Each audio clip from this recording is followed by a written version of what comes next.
What is going on, everyone? Badger here. Should have like and sub, and let's get into this. The DEI officers will continue until morale improves, and it's not going to improve. But here we go. A report: Call of Duty developer Activision installs DEI officers on every development team to ensure the message is propagated. So, a new report claims that Call of Duty Activision installs diversity, equity, and inclusion officers. Of course, it's from Mark Kern, and here we go, right there. Activision DEI Leak. I'll just go to his thing. Activision DEI Leak Plus. Your bonus and review depend on how hard you DEI. So, of course, they're going to double down so they can get good reviews and their money. DEI officers are installed on every dev team to ensure the message. Of all the AAA studios out there, my dev friends and contacts who have come forth tell me that at Ubisoft and Activision are the worst. Last week, this was emailed out to all Activision employees, one of multiple DEI emails sent out weekly in the deluge of propaganda. Jesus. The internal document is signed by Casey Morris, Activision's Officer of Diversity, Equity, and Inclusion. Of note, document details that not only has the company been indoctrinating employees with woke ideology through various DEI inclusion initiatives, but it's also bleeding into game design, which should be shocking to no one. One bullet point reads, made meaningful strides with collaborations between inclusive game design and our marketing creative team, like with representation of King Koa operator skin and the inspiration behind its development. The King Koa skin was released as part of Veterans Day Warrior Pack and was inspired by retired Navy Chief Petty Officer Benjamin F. from American Samoa. Okay. Thank you for your service. Another notes created the IGD Council compromise. This is just grifting, by the way. These are all positions that this is money that could be, we wonder why they have bloated budgets. This is money that could be spent on game designing. Let's go to the next one. There are also some suspect bullet points that appear to indicate the company is engaging in quota-based hiring and contracting. One bullet points reads, kicked off our TA/DE and I roadshow with some of our studio leads to deep dive into opportunities to expand our talent reach in collaboration with our talent acquisition team.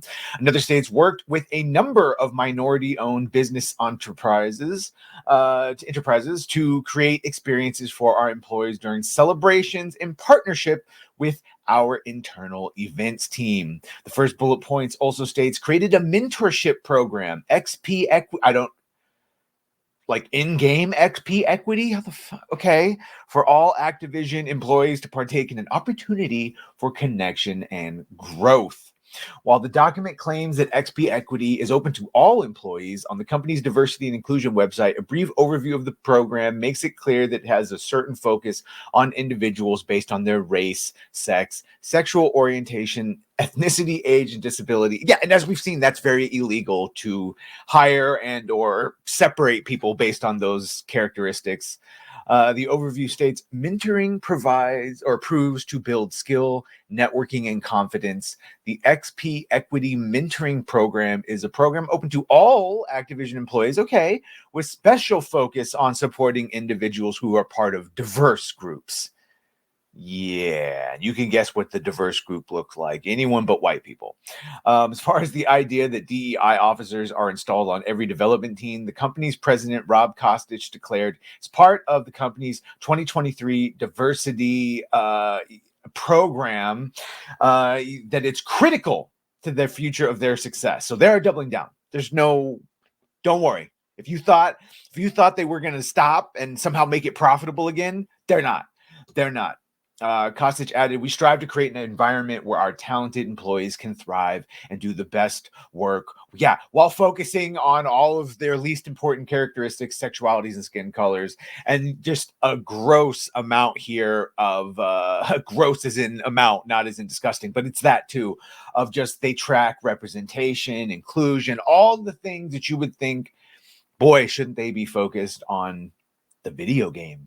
And then here again, inclusive candidate experiences. just asking all the wrong questions. The same slide also details that the company has an increased presence at events and organizations in addition to internships and apprenticeships to broaden the population of people who have access to opportunities at Activision over time. E.g., an example, Lesbians Who Tech, Latinx Game Festival, National Society of Black Engineers. So they specifically go to places to find young woke people that will come in and further ruin their games. And then, yeah, here you go. Here's the type that they're proud about, the creation of Catbat. The creation of Catbat and Crash Team Rumble, who was their first non-binary character. So there you go. That's where your money's being spent when you buy these AAA games. Yeah. No, thank you. You can keep your Catbat and everything else. And yeah, I'm not trying to play Call of Duty right now anyway, or any new AAA games. So I don't know. Let me know what you think of this. Does it shock you at all? To me, it's just, of course, just put a DEI officer on every dev team everywhere, and let's get the rampancy and destruction of all this over with so we can get back to making good games. Let me know what you think of this. Make sure to like, share, and sub. If you have done that, thank you. If you're going to do that, thank you. And well, bye.